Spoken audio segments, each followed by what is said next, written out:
I don't know if Konami is either in full panic mode or are masterminds, but they have completely changed Yu-Gi-Oh! And how they see it. Today, big dogs, we're going to be talking about a major thing, a major bombshell that Konami just dropped and everything that it means. Let's go ahead and jump on in.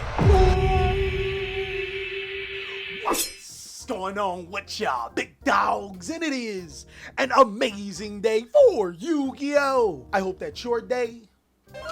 Phenomenal. But if it isn't, don't let what happened at the beginning of your day ruin the rest of your day. So it's really unfortunate that due to my job that I can't get you guys things as early as I would like them to be. But the good thing is I get to actually sit back, relax, and find out all of the information. We're going to be talking about the Genesis format, but we're actually going to be talking about even more than just that. This feels like it can either be a Hail Mary of Konami trying to keep up with Pokemon, Magic the Gathering, and other card games, or maybe a well thought out, carefully planned thing that they've been trying to implement for a while. I want you guys to let me know, what do you think? If you ask me, I think it seems planned out because a lot of the Rarity Collection 4 reprints that happened for us, Maxi, Pot of Greed, other ban cards that we felt were never gonna come off, actually makes so much more sense when you think about it in Genesis terms. I mean, those cards haven't received a reprint in a really long time, and now all of a sudden they're widely accessible. But let's go ahead and talk about what Genesis format is, and of course, you guys are gonna give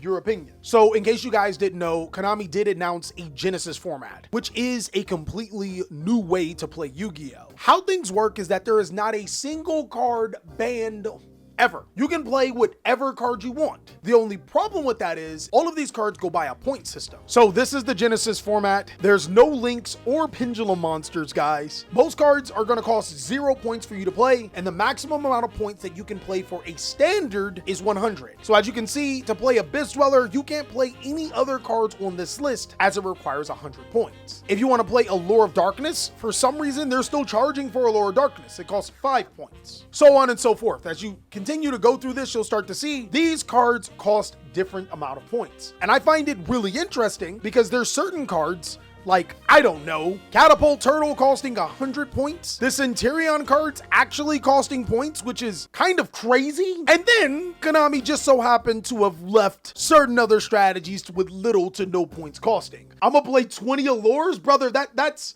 not how it works. Every card is still limited to 3. You can't go over the 3 threshold. It's just some of these cards will count towards a point total. The reason why they did this is to prevent players from using a combination of cards together. Like, for example, Butterfly Dagger of Elma with Royal Magical Library to create an FTK, if you guys remember that. Or using Painful Choice alongside of Tearlament's Kit Kalos, because the Tearlament cards all cost 50 each. You can't play Tearlaments. Why, Konami? Because they hate you. It forces Yu-Gi-Oh! Players to play cards in tandem with another, but having a point system in mind, like a salary cap for sports fanatics, to be able to construct their Yu-Gi-Oh! Deck. Can you play a full Exodia deck? My brother. The interesting thing about this is that you actually can play certain Yu-Gi-Oh! Strategies in tandem with one another. This is 1000% legal, which kind of scary. Like seriously, chat, all 5 pieces of Exodia 3 times, you could literally be that guy, the Rare Hunter guy. Draw your last pathetic card, for I have the last piece of Exodia in my deck.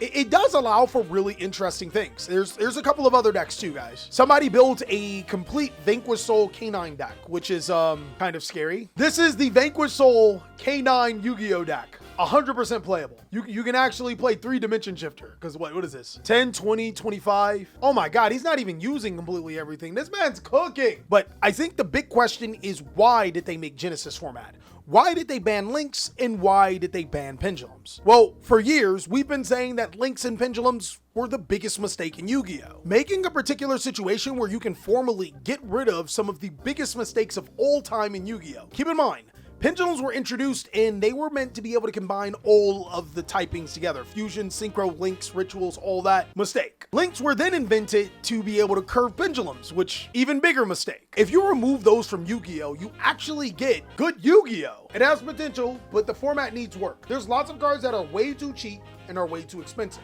I'm not sure if I can agree with it. Well, I do think cards like Allure of Darkness should never existed on the list. I can't find a card that's like expensive that shouldn't be expensive. Like seriously, look at the list, guys. Vanity's Emptiness, 100 points. Vanity's Fiend, Vanity's Ruler, 100 points. Brother man, I like this so far. Actually, I think they put all the floodgates on here. Anti-Spell Fragrance is on here. Rivalry.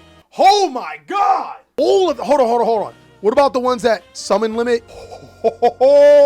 Shifters only 5 points? Brother, what? What? Game's busted, throw it away. Somebody gonna cop us for a devious stun deck for this format somehow? I do think somehow, some way, there is going to be someone that's gonna figure it out. But the thing about this is that this list can be updated. It can be changed, and I think it could get better. Do you foresee this preventing deck mixing that well? Or will you see it as a budget format basically? Good question, Tomias. Okay, I think that there's actually less preventing you from mixing Yu-Gi-Oh strategies together. Granted, a lot of bridge cards are on this list, which is a good thing, but that isn't gonna prevent you from mixing like K9 with Dracotel or even Vanquish Soul for that matter, as long as Konami does it correctly. I think there's a point in time where this strategy or this particular format could be great. With cards being soft semi-limited, this feels kind of like Duel Links. I think they have a particular feature where you can only play one limited card, two semi-limited cards, and stuff like that, and 3 cards at 3. I think that this has a similar feeling to it, which does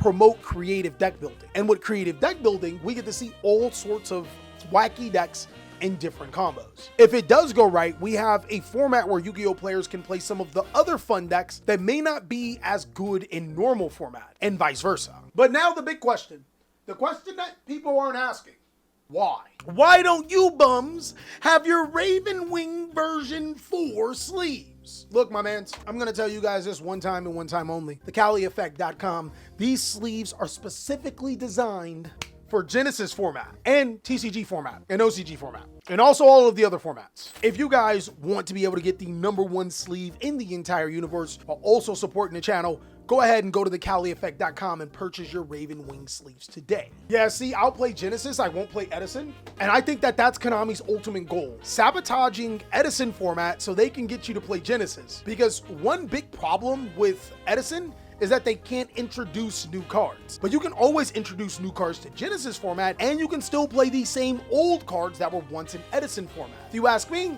it's technically a win-win. Also, why is Maxi 50 points? I think it should cost 0 points. Get the out of the school.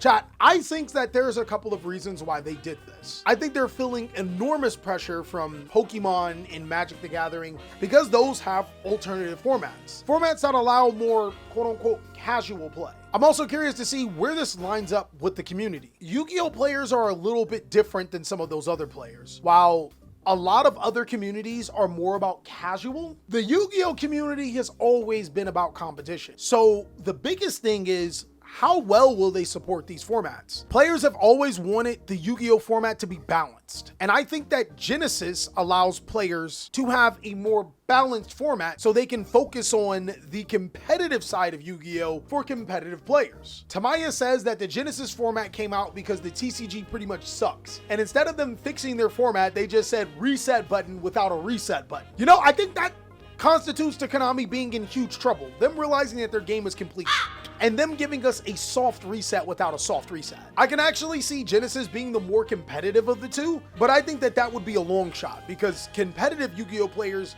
are so one-sided from time to time. They'll like stick to just the TCG, and they won't even look Genesis way. But then there'll be more players that are geared towards the casual base that will do that. I hope Genesis will become more casual to competitive. I think Genesis would, but hypothetically, guys gotta think about it. Genesis runs 16-man events. In theory, it is easier to top in Genesis format right now than a regular YCS Anaheim. And if that becomes a thing and the prizes are comparable to a YCS, then who the hell would play a YCS? Regardless, guys, this bombshell is huge. I think it means a lot right now. A lot more under the hood. I think it means we're gonna get more reprints of older cards. I think that the price of Yu-Gi-Oh cards are going to go up if this format picks up and becomes really successful. But it also can be a format that's kind of like Yu-Gi-Oh Cross Duels. Do you guys remember Yu-Gi-Oh Cross Duels? It really depends on how the players receive this format. But yeah, overall, I think Genesis could be a good thing if Konami actually stays on task. And the best decks may surprise you guys. It may just be the Yu-Gi-Oh strategies that are out right now. The banning of Link monsters is probably the best thing to happen to Genesis format, and then followed after the removal of Pendulum monsters